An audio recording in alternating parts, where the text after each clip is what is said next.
लोग सो रहे हैं, चुपके से देख लेती हूँ। फिर दिव्या घर से बाहर निकलती है। तभी अंधेरे से एक व्यक्ति आता है और दिव्या की आंखें बंद करके उसे घनी झाड़ियों के बीच से तालाब के किनारे लेकर चला जाता है। कौन है? कौन है? सामने आओ। अरे मैं हूँ मैं। तुम जानती तो हो मुझे, कैसे कर रही हो? तुम इस वक्त यहाँ क्या कर रहे हो? अगर मेरे परिवार वालों ने देख लिया तो पता नहीं क्या कर बैठेंगे। क्या है ना कि 2 दिनों से मैंने तुम्हें देखा नहीं है, और तुम जानती हो ना दिव्या, मैं तुमसे कितना ज्यादा प्रेम करता हूँ। अगर एक भी दिन तुमसे ना मिलूं ना, सही बताऊं मेरी जान निकल जाती है। तुम क्या बताऊं, तुम क्यों नहीं मिलती हो मुझसे? हाँ, मैं जानती हूँ कि तुम मुझसे प्रेम करते हो, लेकिन तुम तो जानते हो हमारे परिवार और तुम्हारे राजपूत परिवार के बीच कितनी गहरी दुश्मनी है। इसलिए अभी रुक जाओ, हम दोनों के परिवार को मनाना होगा।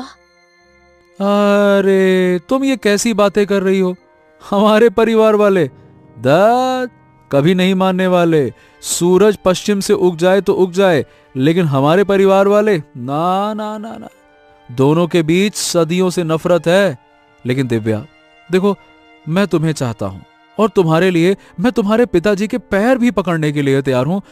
बस मैं किसी भी तरह से तुम्हें अपनी दुल्हन बनाकर ले जाना चाहता हूं। मुझे तुम पर पूरा यकीन है कि तुम मेरे लिए कुछ भी कर सकते हो। दोनों प्यार भरी बातें करते हैं और पूरी रात वहीं बातें करते करते सो जाते हैं।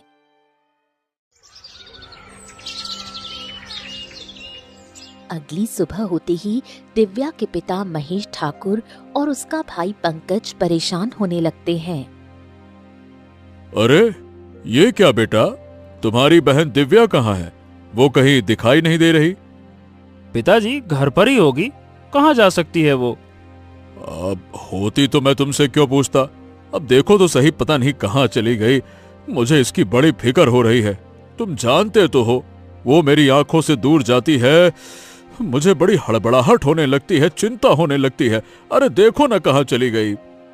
अच्छा ठीक है पिताजी, मैं अभी देखता हूँ। दोनों आसपास ढूंढते हैं, तभी दिव्या आ जाती है। आइए आइए आइए। कहाँ चली गई थी राजकुमारी जी? अरे भाई, हम आपको ढूंढ ढूंढ कर कितना परेशान हो गए थे। क्या करती हो, बता कर तो जाया करो। कुछ नहीं पिताजी, बस सवेरे उठ गई थी तो थोड़ा जंगल घूमने चली गई थी ताकि ताजी हवा मिल सके। हाँ ठीक है बहन, टहलना अच्छी बात है, लेकिन भाई थोड़ा बता कर तो जाया करो, नहीं तो हम लोगों को बहुत फिक्र होती है कि कहीं हमारे दुश्मन तुम्हारे साथ कुछ गलत ना कर दें। समझ रही हो? ठीक है, गलती हो गई, अगली बार से ऐसा नहीं करूंगी। फिर दिव्या घर के अंदर चली गई। ऐसे ही 2 दिन बीत गए और अचानक दिव्या को उल्टी जैसा लगने लगा। ये क्या, आज मुझे क्या हुआ? ऐसा लग रहा है मेरी तबीयत ठीक नहीं है। माँ भी काकी के यहाँ गई हुई है। एक काम करती हूँ, मैं वैद्य जी के यहाँ से दवाई ले आती हूँ, कम से कम ठीक तो हो जाऊंगी। वैसे भी पिताजी और भाई घर पर नहीं है। फिर दिव्या घर से निकलती है और गांव के वैद्य के पास जाती है। वैद्य जी, मुझे दवाई दे दीजिए, पता नहीं मेरी तबीयत ठीक नहीं लग रही।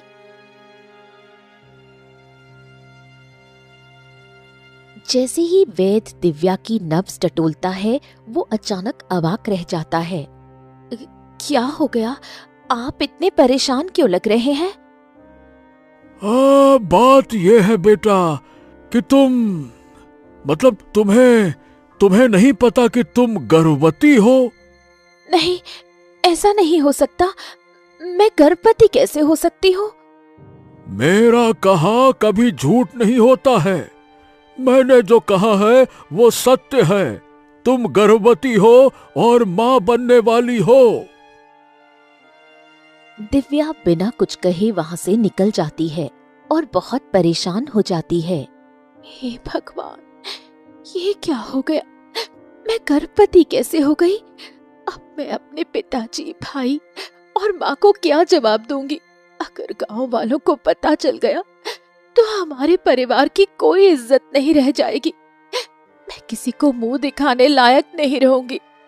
मुझे जाकर प्रकाश को बताना होगा और किसी भी तरह उससे शादी करनी होगी। दिव्या परेशान होकर प्रकाश के घर गई।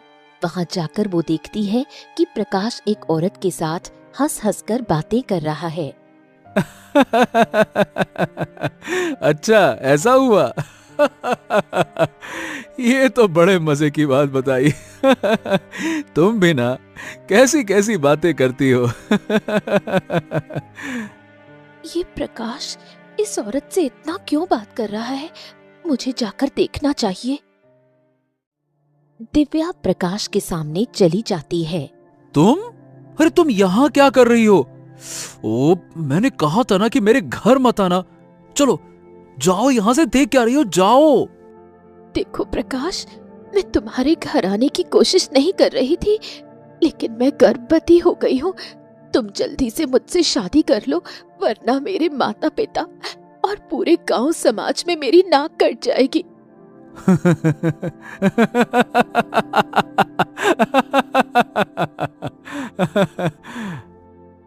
तुम इतनी जोर से हंस क्यों रहे हो? और ये औरत कौन है जिससे तुम इतनी मीठी मीठी बातें कर रहे थे? ये औरत? तुम्हें बताओ ये औरत कौन है? ये मेरी पत्नी है। सुंदर है ना, है ना? और तुम्हें पता है, मेरी शादी तो साल भर पहले हो चुकी है। सुनो, ये लड़की हमारे घर तक क्यों आ गई? हमने तो तय किया था कि ये कभी हमारे घर तक नहीं आएगी। आप लोग कैसी बातें कर रहे हो? आपको कैसे पता कि मैं यहाँ नहीं आऊंगी? ये सब क्या हो रहा है? प्रकाश, मुझे सच सच बताओ, तुमने मेरे साथ क्या किया है? मेरी प्यारी दिव्या, ओए होए होए होए, कोई दूध पीती बच्ची हो क्या जो तुम्हें कुछ समझ में नहीं आता? क्यों, अब भी नहीं समझ रही हो क्या? ये मेरी पत्नी है और मेरी शादी ना साल भर पहले हो चुकी थी।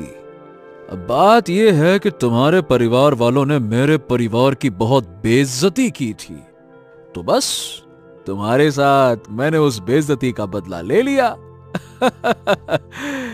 इसीलिए मैंने तुम्हारे साथ प्रेम का नाटक किया और अब देखो तुम गर्भवती हो गई हो। बधाई हो। चलो चलो चलो चलो, जाओ यहां से, जाओ जाओ जाओ जाओ। देखो भाई, अब मैं ये नाजायज बच्चा तो नहीं पालने वाला ना। चलो जाओ जाओ जाओ जाओ। अरे देख क्या रही हो, जाओ जाओ। नहीं, तुम ऐसा नहीं कर सकते हो। तुम मेरे और मेरे बच्चे के साथ बिल्कुल गलत कर रहे हो। शोभा, तुम तो एक औरत हो, तुम ही इसे समझाओ ना। मैं क्या समझाऊं? मैं भी इसमें शामिल थी। ये मेरा भी षड्यंत्र था। मैं भी चाहती थी कि तुम्हारे परिवार वालों से बदला लिया जाए, इसलिए हम सब ने मिलकर ये सब रचा था। नहीं, तुम लोग ऐसा नहीं कर सकते। भगवान के लिए मुझे अपना लो। मैं कहाँ जाऊंगी? मैं क्या करूंगी? इतने में ही सुभद्रा बाहर निकलती है। अच्छा, शांत हो जाओ बेटा। ठीक है दिव्या, मैं तुम्हें अपनी बहू के रूप में अपनाने के लिए तैयार हूँ और मेरा बेटा भी तुम्हें पत्नी का दर्जा दे सकता है। चुप हो जा बेटा, मैं तुमसे बड़ी हूँ और मुझे अच्छी तरह पता है क्या करना चाहिए और क्या नहीं। माँ, ये कैसी बातें कर रही हो तुम? भला ये तो हम लोगों ने फैसला ही नहीं किया था कि मैं इसको अपने घर में रखूंगा। नहीं नहीं नहीं नहीं, मैं नहीं रखने वाला। माँ जी, आप ऐसा कैसे कर सकती हैं? ठीक है, बताइए मुझे क्या करना होगा। मैं आपकी बहू बनना चाहती हूँ। मैं अपने पिताजी की नाक नहीं कटवाना चाहती। ठीक है, तुम अपने पिताजी और भाई को मेरे सामने लेकर आओ और जैसे ही वो मेरे सामने आएंगे मैं एक शर्त रखूंगी, अगर वो पूरा कर देंगे तो मैं तुम्हें अपने घर की बहू भी बना लूंगी और तुम्हारे बच्चे और तुम्हारे पूरे परिवार को वही मान सम्मान मिलेगा जो उन्हें हमेशा मिलता रहा है। ठीक है, मैं अभी अपने पिताजी को लेकर आती हूँ। फिर दिव्या परेशान होकर वहां से निकल गई। ओ माँ, क्या क्या कर रही हो ये? अरे आप तो जानती हो कि हमारा षड्यंत्र सिर्फ उसे गर्भवती करके छोड़ने का था। फिर ये नया खेल क्या खेल रही हो? क्या कर रही हो? बेटा शांत हो जा। जिन लोगों ने हमारे परिवार की बेइज्जती की थी, सिर्फ इतना करने से वो बेइज्जती शांत नहीं होगी। मुझे अभी और कुछ करना है और तुम्हारे पिता की आत्मा को शांति दिलानी है। हाँ, मेरी चालबाज माँ। समझ गया समझ गया। आप क्या सोच रही हो मैं बड़े अच्छे से समझ गया। आप उन लोगों को और ज्यादा जलील करना चाहती हो, है ना, है ना, है ना? हाँ बेटा, बस तुम अब देखते जाओ मैं क्या करती हूँ। वहीं दूसरी तरफ दिव्या पूरी तरह परेशान होकर अपने घर की ओर चली गई। और मेरी राजकुमारी, बता बेटी क्या हो गया? ये तुम इतनी परेशान क्यों दिख रही हो? क्या बात है? पिताजी, मैं किसी और से प्रेम करती हूँ और मैं उससे शादी करना चाहती हूँ। अरे वाह वाह वाह वाह वाह, ये तो बड़ी खुशी की बात है। देख बहन, शादी हमेशा अपनी पसंद से ही करनी चाहिए। हम लोगों की इसमें कोई आपत्ति नहीं है। बताओ बताओ किससे प्रेम करती हो? हाँ बेटी, बताओ तुम किससे प्रेम करती हो? हम खुशी खुशी तुम्हारी शादी उससे कर देंगे। हाँ हाँ बेटी, इसमें डरने वाली क्या बात है? प्रेम तो प्रेम है। बता कौन है वो खुशनसीब, बता। ठीक है, तो आप दोनों मेरे साथ चलिए, मैं आप दोनों को खुद उसके घर ले चलती हूँ। हाँ हाँ तो ठीक है, चलो चलते हैं। फिर पंकज और महेंद्र ठाकुर दिव्या के पीछे पीछे चलने लगे। जैसे ही दिव्या प्रकाश के घर पहुंची, ये क्या बेटी, ये तुम हमें कहाँ लेकर आई हो? ये तो हमारे दुश्मन का घर है। चलो चलो यहाँ से चलो। इतने में सुभद्रा, प्रकाश और शोभा तीनों घर से बाहर आ गए। पिताजी, मैं प्रकाश से प्रेम करती हूँ और मैं इसके बच्चे की माँ बनने वाली हूँ, इसलिए मैं इसी से शादी करना चाहती हूँ। ये तुम कैसी बातें कर रही हो बेटी? ये तुमने क्या कर दिया? तुम्हारा दिमाग तो ठीक है? ये हमारे इतने बरसों के पुराने दुश्मन हैं। मैं दुश्मनों के घर अपनी बेटी नहीं ब्याहता, समझ गई? मैं कभी तुम्हारी शादी यहाँ नहीं करने वाला। चलो यहाँ से चलो। हाँ बहन, पिताजी बिल्कुल ठीक करें। हमें दुश्मनों के घर में रिश्ता कभी नहीं करना चाहिए। चलो। तुम अपनी बेटी को लेकर कहाँ जाओगे महेंद्र ठाकुर? तुम्हारी बेटी तो गर्भवती है। जैसे ही गांव जाएगी, लोग तुम्हारी इज्जत पर थूकेंगे, तुम्हारी बेटी के चरित्र पर उंगली उठेगी। सोच लो, तुम्हारी दुश्मनी से बढ़कर तुम्हारी बेटी की इज्जत मायने रखती है। हाँ, ये ठीक कह रही है। अगर मैं अपनी गर्भवती बेटी को ले गया तो कोई इससे शादी नहीं करेगा और मेरी इज्जत चली जाएगी। अरे जाओ जाओ जाओ, तुम्हें जो कहना है कहो, पर मैं अपनी बहन को तुम्हारे घर में नहीं देने वाला। बात करती हो? ठीक है, मैं अपनी बेटी की शादी तुम्हारे बेटे से करने को तैयार हूं, लेकिन ये तो बताओ, वो तो पहले से ही शादीशुदा है। तो क्या हुआ, शादीशुदा है, फिर भी मैं तुम्हारी बेटी को अपने घर की बहू बना लूंगी और उसे पूरा मान सम्मान दूंगी, लेकिन उसके लिए तुम्हें मेरी एक शर्त माननी होगी। मैं अपनी बेटी का घर बसाने के लिए कुछ भी करने को तैयार हूं। बताओ हमें क्या करना होगा? तुम्हें पूरे गांव में जाकर हर घर से एक एक रोटी मांगनी होगी और वो रोटी मुझे लाकर देनी होगी, तभी मैं तुम्हारी बेटी को बहू बनाऊंगी। अरे तुम्हारी हिम्मत कैसे हुई ऐसा कहने की, हैं? तुम्हें क्या लगता है कि मेरे पिताजी पूरे गांव से रोटी मांगेंगे? ऐसा कभी नहीं हो सकता। सोच लो, अगर अपनी बेटी का घर बसाना चाहते हो तो ये करना ही पड़ेगा। हाँ, ठीक है। अगर इससे मेरी बेटी का घर बसता है तो मैं पूरे गांव में जाकर रोटी मांगने को तैयार हूँ। ठीक है। नहीं पिताजी, आप ऐसा मत कीजिए। लेकिन महेंद्र ठाकुर वहां से निकल पड़ता है और एक गांव वाले के पास जाता है। रोटी दे दो, रोटी दे दो। भाई साहब, अगर एक रोटी हो तो दे दीजिए। अरे, आप तो महेंद्र ठाकुर हैं। अरे दादा रे दादा, गांव के सबसे अमीर आदमी आप ही तो देने वाले हैं, दानवीर हैं, धनवान हैं, और आप ही रोटी मांग रहे हैं। ऐसा क्या हो गया ठाकुर साहब? अभी इन सब बातों का वक्त नहीं है, मुझे बस रोटी चाहिए।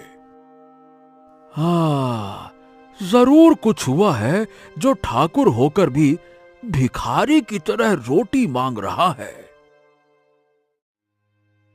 गांव वाले उसकी निंदा करने लगते हैं। फिर भी महेंद्र ठाकुर पूरे गांव से रोटी मांगकर सुभद्रा के पास आता है। हाँ, ये लो, शर्त के मुताबिक मैंने पूरे गांव से रोटी मांग मांग कर ला दी है। लो, ला दिया मैंने, जैसा तुमने कहा था। अब मेरी बेटी को बहू के रूप में स्वीकार करो। ठीक है, तुमने अपना वचन पूरा किया। मैं तुम्हारी बेटी को बहू बनाने को तैयार हूं। महेंद्र ठाकुर और पंकज सिर झुकाकर वहां से चले गए। सुभद्रा दिव्या को घर के अंदर ले गई। पिताजी ने मेरा घर बसाने के लिए कितना अपमान सहा। ये सब मेरी वजह से हुआ, लेकिन अब मेरा घर बस गया, मुझे बहू का दर्जा मिल गया और मेरे बच्चे को पिता का नाम मिलेगा।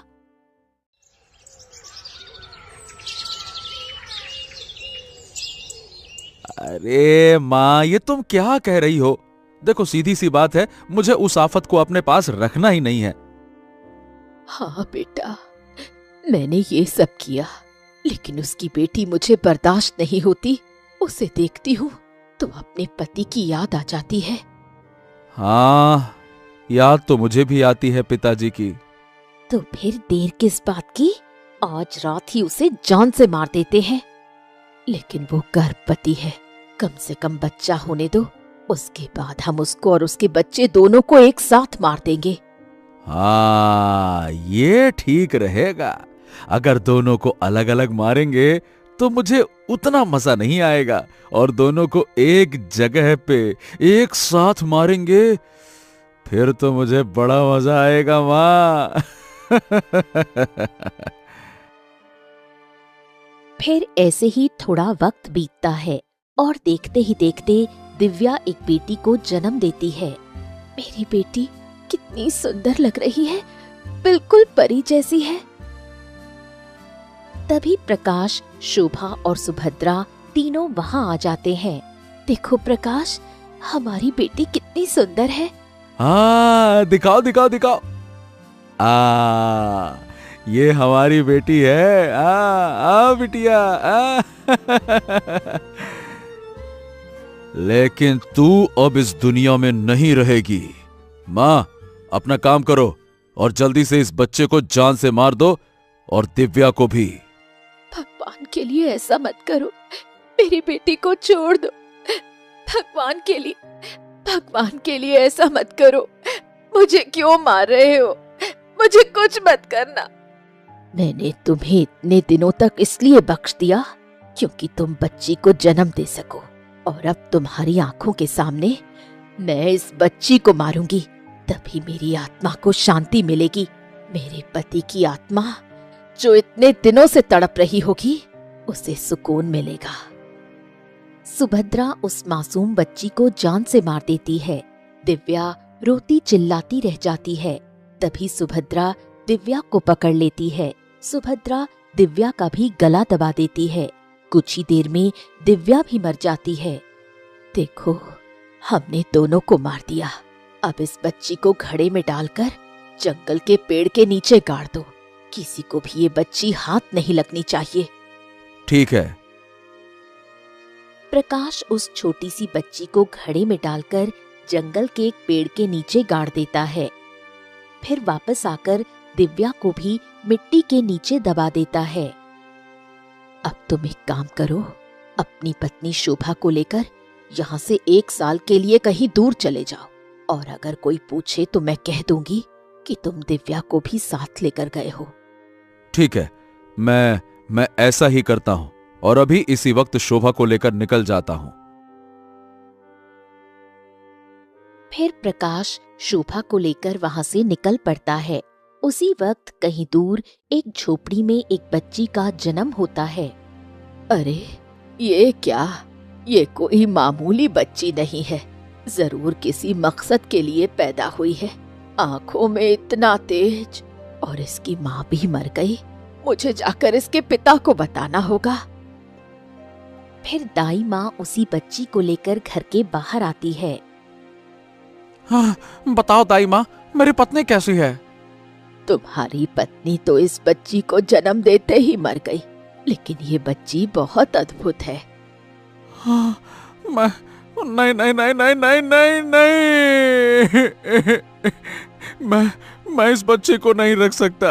अरे जो मेरी पत्नी को खा गई, मेरी बेटी वो कभी नहीं हो सकती। इसने मेरी पत्नी को खा लिया, ये मेरी बेटी नहीं है, नहीं है।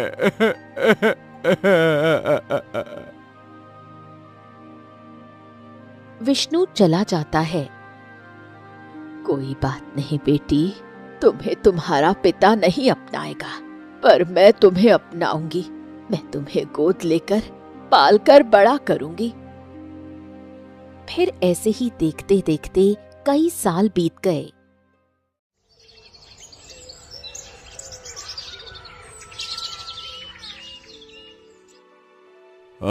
सुभद्रा बहन, मेरी बेटी कहाँ है? मेरी बेटी कहीं दिखाई नहीं दे रही, जबकि आपकी बड़ी बहू और आपका बेटा दिख रहा है। कहाँ है हमारी बेटी? ठाकुर, मैं तो बताना ही भूल गई। तुम्हारी बेटी ने बच्चे को जन्म देते हुए दम तोड़ दिया। अब तुम्हारी बेटी और उसका बच्चा दोनों ही इस दुनिया में नहीं है। क्या? नहीं नहीं नहीं नहीं नहीं नहीं नहीं नहीं, नहीं। ऐसा नहीं हो सकता। हमारी बेटी हमें छोड़कर नहीं जा सकती है। नहीं नहीं। ये सुनते ही महेंद्र ठाकुर फूट फूट कर रोने लगा और घर चला गया। क्या हो गया पिताजी? आप बहुत परेशान लग रहे हैं, क्या बात है? उन लोगों ने हमारी बेटी को मार दिया है, मार दिया है, हमारी बेटी को मार दिया। मैंने आपसे कहा था पिताजी, वो लोग कभी नहीं सुधरेंगे। हमारी इतनी बरसों पुरानी दुश्मनी है, वो इतनी आसानी से नहीं छोड़ेंगे। मेरी मासूम सी बहन अब इस दुनिया में नहीं रही।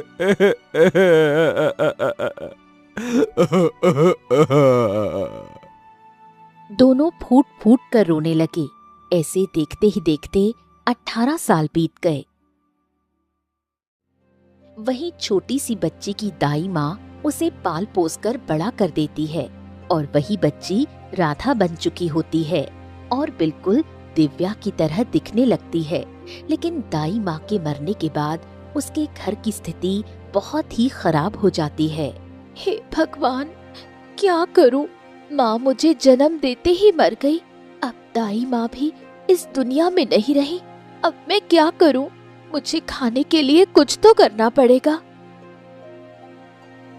राधा परेशान होकर वहाँ से निकल पड़ी और चलते चलते दूसरे गांव आ गई। वहाँ एक गांव वाला राधा को देखते ही मन में सोचता है, अरे ये तो मुझे महेंद्र ठाकुर की बेटी जैसी लग रही है। मुझे ये बात ठाकुर साहब को बतानी होगी। फिर वो भागकर ठाकुर के पास जाता है। ओ महेंद्र ठाकुर, महेंद्र ठाकुर! अरे ठाकुर साहब, दिव्या जैसी एक लड़की हमारे गांव में आई है। वो बड़ी परेशान दिख रही है, लेकिन बिल्कुल आपकी बेटी जैसी है। ये क्या बात कर रहे हो? ऐसा कैसे हो सकता है? महेंद्र ठाकुर भागकर आता है और राधा को देखते ही मेरी बेटी, मेरी बेटी, मेरी बेटी इतने बरसों के बाद वापस मिल गई। अरे लेकिन बेटा, मेरी हालत देखो, तुम्हारे बिना क्या हो गई। देखो मेरी हालत। देखो। आप कौन हो? मेरी बेटी, मैं तुम्हारा पिता हूँ। नहीं, आप मेरे पिताजी नहीं हो। मेरे पिता ने मुझे बचपन में छोड़ दिया था। एक दाई माँ ने मुझे पाल पोस कर बड़ा किया, और वो भी अब इस दुनिया में नहीं रही। मैं यहाँ मेहनत मजदूरी करने आई हूँ। तुम कुछ भी कहो, पर तुम मेरी बेटी हो। चलो मेरे साथ, चलो चलो, आजा आजा बेटा, आजा आजा। महेंद्र ठाकुर जबरदस्ती राधा का हाथ पकड़कर उसे घर ले गया। पंकज और निर्मला राधा को देखते ही उसके गले लग गए। मेरी बेटी, मेरी बेटी, मेरी बेटी पूरे 18 साल बाद मेरे पास आई। देखो हमारी हालत क्या हो गई तुम्हारे बिना। हाँ, मुझे यकीन नहीं हो रहा। ये तो बिल्कुल मेरी बहन जैसी है। हर एक चीज बिल्कुल वैसी ही है। वैसी ही आंखें, वैसा है चेहरा। आप लोग ये कैसी बातें कर रहे हैं? मुझे कुछ भी समझ नहीं आ रहा। महेंद्र ठाकुर एक तस्वीर लाकर राधा के सामने रख देता है। ये देखो बेटी, ये मेरी बेटी दिव्या की तस्वीर है, और ये बिल्कुल तुम्हारे जैसी है। देखो। ये तो बिल्कुल मेरी तस्वीर जैसी है। जरूर इसके पीछे कोई ना कोई वजह तो जरूर है। देखो बेटी, तुम मेरी बेटी हो। भगवान ने हमारी सुन ली। तुम्हारे ससुराल वालों ने तुम्हारे साथ बहुत गलत किया। तुम आराम करो, बाकी बातें बाद में करेंगे। निर्मला राधा को एक कमरे में ले जाकर बैठा देती है।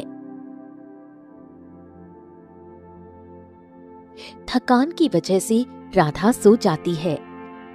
तभी उसे सपने में दिखता है कि सुभद्रा, प्रकाश और शोभा तीनों उसका गला दबा रहे हैं और उसकी मासूम बच्ची को मार रहे हैं। सब कुछ धुंधला हो जाता है और राधा घबराकर आधी रात को उठकर बैठ जाती है। हे भगवान, ये क्या हो गया है? जब से मैं बड़ी हुई हूँ बस एक ही सपना आता है। सब कुछ इतना धुंधला धुंधला क्यों दिख रहा है? उस घड़े में एक बच्ची को किसी ने पेड़ के नीचे दफना दिया था। मुझे अभी उसी पेड़ के नीचे जाना होगा। आज नहीं गई तो शायद ये बेचैनी कभी खत्म नहीं होगी। फिर राधा आधी रात को ही घने जंगलों की तरफ निकल पड़ी और एक पेड़ के नीचे जाकर खड़ी हो गई। हाँ, यही वो पेड़ है, यही वो जगह है। मैं रोज सपने में इसी पेड़ को देखती हूँ और इसी के नीचे एक घड़ा है। आज मुझे सच जानना है। फिर राधा मिट्टी हटाने लगती है। तभी उसे एक घड़ा मिलता है और उस घड़े में एक मासूम बच्ची का कंकाल मिलता है, जिसे छूते ही उसे सब याद आ जाता है। नहीं नहीं, ऐसा नहीं हो सकता। हे भगवान, ये तो मेरी बच्ची है, मेरी मासूम बेटी। अब मुझे सब याद आ गया, सब कुछ। मैं महेंद्र ठाकुर की बेटी हूँ और ये मेरा पुनर्जन्म है। मेरा बच्चा, मेरी मासूम बच्ची को जिन लोगों ने मारा है, मैं उन सबको जिंदा नहीं छोड़ूंगी। राधा रोते हुए उस घड़े को अपने साथ लिए गांव आ जाती है। तभी महेंद्र ठाकुर उसे देखते ही कहता है, बेटी, ये घड़ा और इसमें ये कंकाल, ये क्या है बेटी, बोलो। पिताजी, मुझे सब याद आ गया है। ये मेरी बेटी है और उन लोगों ने मेरी बेटी को और मुझे गला दबाकर मार दिया था और मेरी बेटी को इसी घड़े में डालकर दफना दिया था। मुझे हर रोज ये सपना आता था, लेकिन मैंने कभी गौर नहीं किया। आज जब आपने मुझे अपनी बेटी कहा, तब मैं अपनी सपने में दिखने वाली जगह पर गई और मुझे मेरी बेटी का ये शरीर मिला। उन लोगों ने मेरे साथ और मेरे बच्चे के साथ बहुत गलत किया। मैं अब उन्हें जिंदा नहीं छोड़ूंगा राधा। तुम्हारी और मेरी बेटी के साथ इतना बड़ा अपराध किया। अरे देखो, कितनी मासूम थी, कितनी मासूम थी हमारी बिटिया, और ये रहा उसका कंकाल।